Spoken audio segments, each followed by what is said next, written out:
Hello and welcome to this Employability Skills Programme session. My name's Nick Fannin from Bright Red Triangle, which is the Enterprise Hub at Edinburgh Napier University.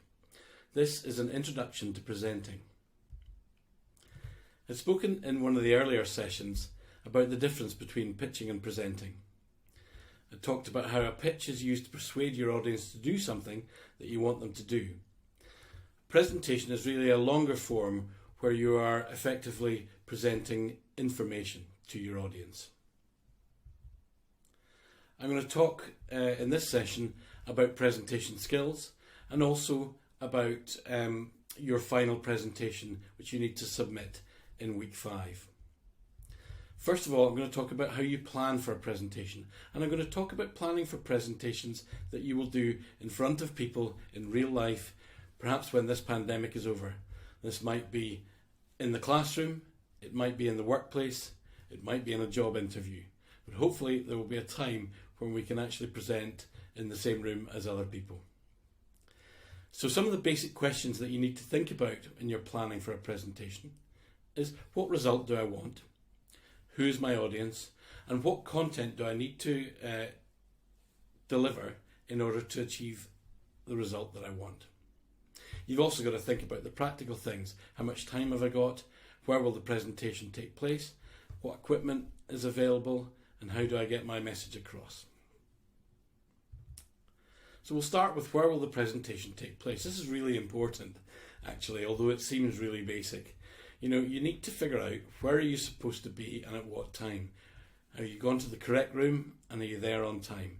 This might be to present in the classroom, but it could be, are you arriving at the right place for your job interview or for an important meeting? If you can, you might wish to check out in advance not just where the location is, but what equipment and software will be available when you get there. It's terrible when you turn up to an event, perhaps in an office, but it could be in the classroom. You try to plug in your laptop, you don't have the right connection, they don't have the right technology, and suddenly you can't do the presentation in the way that you had hoped. That's really awkward. So you want to prepare in advance, find out, perhaps you can phone up the day before, perhaps you might want to go and scope out the room before you do the presentation. That'll also give you an opportunity to figure out how you will stage the presentation. Whereabouts in the room will you stand? Where will you put your papers, your laptop, your props if you need them? How's all that going to work?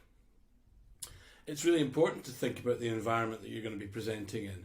And there are other things that can present challenges that maybe you haven't thought about in advance. For instance, can you control the heating or air conditioning in the room? Now, it can be really, really unsettling if you're standing in a really busy room and it's really warm and suddenly you start to sweat and the sweat patches are showing through your nice smart shirt that you maybe put on for the job interview, it really makes you uncomfortable. It will add to your stress and it will make you uncomfortable while you're delivering your presentation. So if there's some way that you can control that environment so you don't get into that situation, or at least you can anticipate what's going to happen and react to it, then so much the better. You also want to think about the external environment. So are you doing your presentation in a room where there's lots of busy, shouty people next door, or perhaps the windows are open and there are ambulances and fire engines going past with their sirens blaring? You want to be able to cut out external noise so that the audience is not distracted and they can focus on you. Another thing to think about is the whole staging and hosting of the event in terms of the audience and their arrival. Who's going to make sure that they all arrive in the room, get seated and are comfortable before you start? If you've got to do that as well as the presentation, it can be quite stressful because you're busy trying to make sure that the audience are looked after and they're in position. You might be making a cup of tea for everybody. But the reality is you're also going to have to perform in a minute and you're not really in the right place to get yourself in the zone to do that.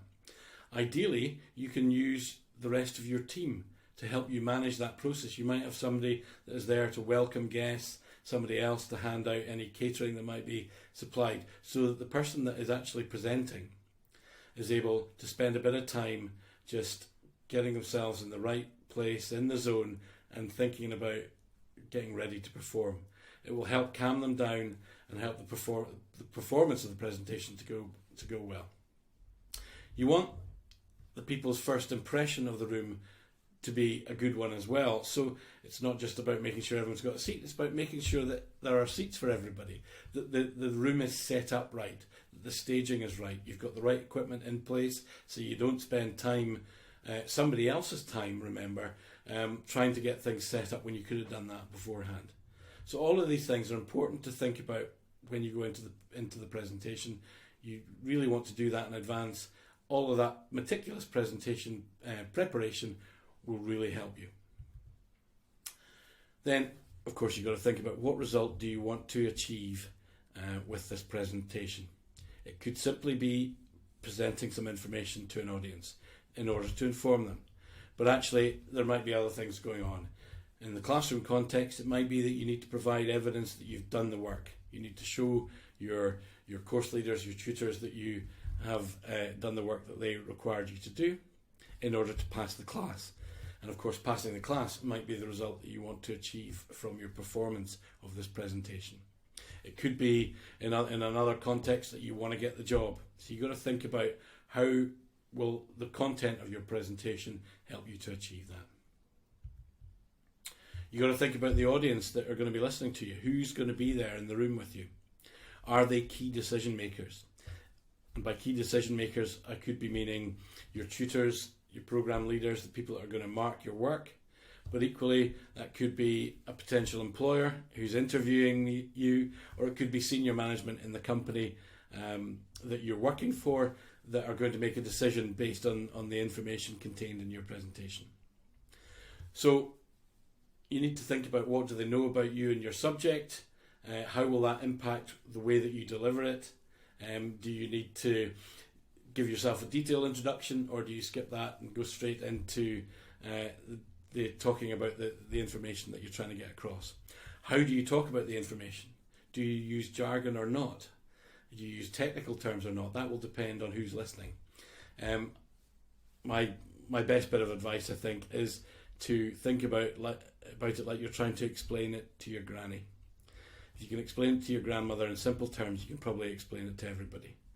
Jargon is okay if everybody understands what it is that you're talking about, but you've got to figure out that everybody is on the same page. You've also got to think about the mood of the audience. Are they willing participants, or are they compelled to be there? That will have an impact perhaps on the amount of energy that you need to put into your performance. If people are already engaged, it should be relatively easy to talk about a subject and to get positive feedback from your audience. If they're not there, or if they're not sure why they're there, or they don't want to be there, it might be more difficult to get them engaged. You might need to put more energy, you might need to put more thought into how you get them to concentrate. The other issues, like, are they tired because they've been sitting through a whole series of presentations throughout the day and aren't particularly focused, or perhaps they've been interviewing all day and you're the last person in. You still want to make a positive impression, so how do you manage to do that when they're not perhaps in the right mood for it? You've got to think clearly and cleverly about how you're going to broach that. Another really important thing to think about is how much time have you got for this presentation. It's important that you rehearse your presentation so that it will actually fit in the time available. You can allow extra time for questions at the end, that's important, but you've really got to do this under the time limit. Most presentations are too long. The reality is you need to be brief and provide space within your presentation to get your points across and to allow the audience to absorb them. It's really tempting to try and put as much information into your presentation as you can, because it shows that you know what you're talking about. It shows that you've done the work. So what you're really trying to do is find a balance between the really key points to make sure that people understand that you've gone into depth on this, but also enough to make it entertaining and to allow people to absorb what it is that you're telling. It is also, remember, rude to the audience and to the organisers to take longer than your time allotted. In some situations, you will not be allowed to go on longer than the time you've been allotted, and therefore you won't be able to finish the presentation, you won't be able to make the points that you wanted to make, and effectively your presentation effort will have failed. So you have to be really careful about this. In terms of the structure of a presentation, this broadly will help you to think about how you divide up the content that you're going to put into this presentation. So you've got your allotted time, and you need to figure out how much of that allotted time to devote to these things in this structure. This is really basic and applies to everything. But remember that you should always introduce yourself and the topic that you're going to talk about. It's really tempting to, or it's really natural just to forget about those things in the excitement of getting into talking about your subject. I've seen lots of people forget to properly introduce themselves, or to not to introduce themselves completely. They maybe say, well, here's my name, but they don't necessarily explain what it is they're going to talk about, and so some people aren't settled and aren't clear about what's going to happen. The reality is then it's difficult for them to focus, and they may start to interrupt to ask you questions. So you want to introduce yourself and also preview what it is that you're going to talk about, so that you can set the scene and allow people to wait for the information to unfold rather than jumping in and starting to ask questions that you were intending to cover in the presentation anyway. You've got to deliver the important information that you have, so you deliver your content. You should then review it, i.e. do a quick recap of the key points, the key things that you want them to remember and to take away from the presentation. And finally, you can conclude with any remarks or thanks, or opening the floor to questions.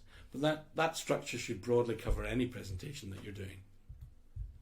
In terms of your content structure, this is something that might help you just to frame the way that you present the information. This will certainly work in terms of your final presentation submission for this Employability Skills Project Challenge. This is the way that we're looking for you to present the information. We want you to introduce yourself and your team. We want you to introduce the problem that you have defined within the context of the challenge that you've been set. Once you've outlined the problem that your stakeholder group have, you can then explain your solution, the idea that you've come up with that will solve problems for this user group. You can explain what benefits there are to this user group. Why is your idea the right one? What benefits? Why does your idea make the world a better place? There's also an opportunity to talk about the challenges that you faced in tackling this problem and the challenges that you might face in solving it or making the solution stick. You can also talk about the challenges that you've had within your team in terms of getting the work done. Finally, we want to know, how would you implement your idea? How would you make this happen? What would be your future plan in order to get this idea off the ground? And then you can conclude.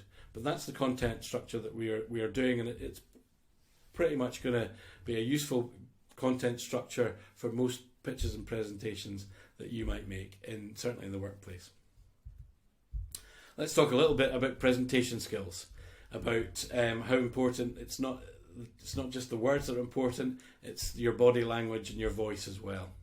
People actually pay a lot of attention to your body language and the way that your voice sounds, and actually maybe not so much in the words that are coming out of your mouth. So it's not just important that you write a good script, but that you perform it.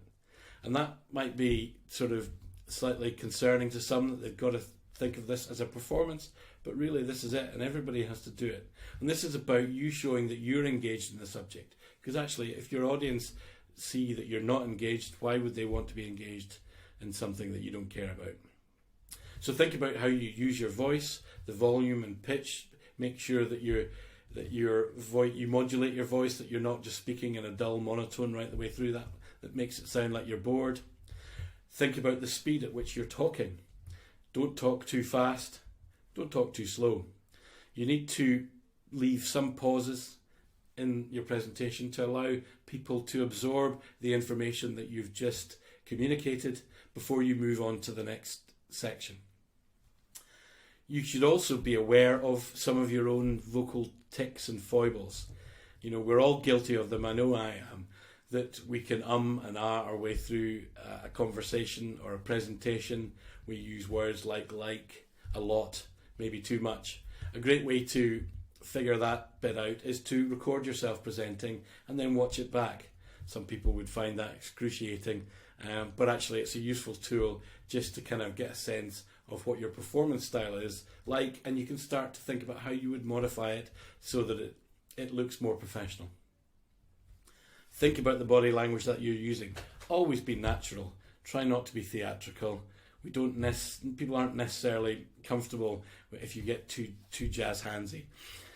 Take care to avoid roaming around the stage, perhaps, or avoiding rocking from foot to foot, or rattling coins or keys in your pocket, things that are perhaps signs of stress or discomfort. You want to look professional and appear professional.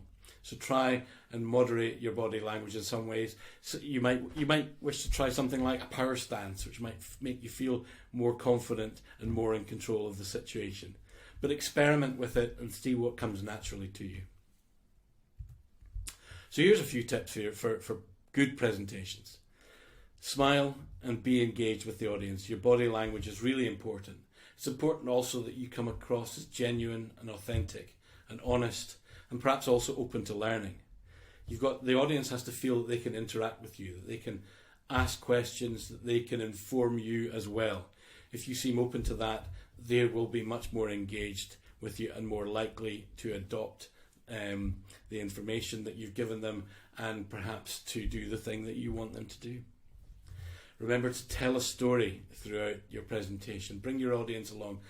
People react well to stories, so be creative about it, but give examples of real life situations, or tell stories throughout just to illustrate what it is that you're trying to get across. As I said, be creative, use props if you can. That could be sort of something in your hands, or it can be using bits of technology, using visual images to illustrate the points that you're trying to make. You can decorate your slides as much as you like. You might use moving images. You might role play or act out scenarios, or show a film or something. All of that can help to illustrate the points that you're trying to get across. Remember always to introduce your team, even if they are not performing with you. Everybody has an important role in making this happen. It might not be a presentation role. It might be about using the technology, creating the content, or just looking after the guests who are attending your presentation. All of that is important, and it's important that you acknowledge them and acknowledge your team. Always make sure that you understand the subject that you're talking about. People will detect those that are trying to pass off knowledge that they don't, where they don't really understand something, and it doesn't look good. You need to know your stuff, so make sure that you do the prep work in advance. Be prepared for difficult questions. This is where people catch you out. If they ask you questions and you can't answer them, don't be afraid to say no. I don't know that. I don't know the answer, but I can find out. People will be happy with that response. It's where you try to offer them an answer that doesn't make sense, or that they know to not be true. That's where you get into difficulty. The other thing you might have to face is naive questions, and that might be because somebody wasn't really listening properly throughout your presentation, or it might be because you haven't actually explained it in a way that they really understand. Either way, that's something that you will have to deal with, and it's important that you deal with it politely and with good grace. Don't be afraid to go back and explain things to people. It's all about you sharing information so that you can make their lives better. So let's talk a little bit about your final presentation submission. You are required to submit a 7 to 10 minute video on Teams telling the story of your solution to the challenge that you've been set. Now, you can see from the screen grab, and hopefully through your time using Teams, that it's relatively easy to do. All you need to do is press the start recording button, and you can record the presentation. You can record talking heads if you like, and everybody can do their bit. But also remember that there is some good functionality in the Teams platform, so you can share screen, so you can all be talking over slides, or it might be that you wish to use other images, show films, show a video clip during your presentation. There's lots of different ways that you can do that. We would encourage you to be as creative as you like to get your story across. So your final presentation there, 7 to 10 minutes long, presenting on Teams. It needs to be submitted in week 5 by 1 p.m. on the Wednesday. Remember also that you will have to submit your reflective record on the Friday of week 5. So you've got a couple of days after you've submitted your final presentation where you can add your final reflections on the project as a whole into your reflective record before you submit that. In terms of the final video presentation, we are looking for you to tell the story of your ESP challenge. Explain how your idea will solve a problem for your stakeholder group, and remember, you can be as creative as you like with the content, but all team members should contribute in some way. So what we want you to do for the rest of this session is to use your time to get started on your final presentation. How much of it can you actually do right now? Think about planning out the presentation. How will you divide up the presentation time that you have, the 7 to 10 minutes? What content are you going to put in there? What are you going to talk about? What tools will you use? Are you going to talk to camera directly or voice over slides? Will you use visual images, animation perhaps? Could you include interviews with stakeholders or providing other evidence of your engagement with your user group? Planning all of this will allow you to divide tasks across the team so that you can quickly map out what it is you need to do. Everybody can make their contribution, you can bring it all together, and hopefully submitting the final presentation will be a relatively easy thing to do. Perhaps you might try mapping out the structure of your presentation using a storyboard. That's something that we've been talking about this week, but really it's up to you how you use the rest of this session in order to get a head start on getting that final presentation together. So good luck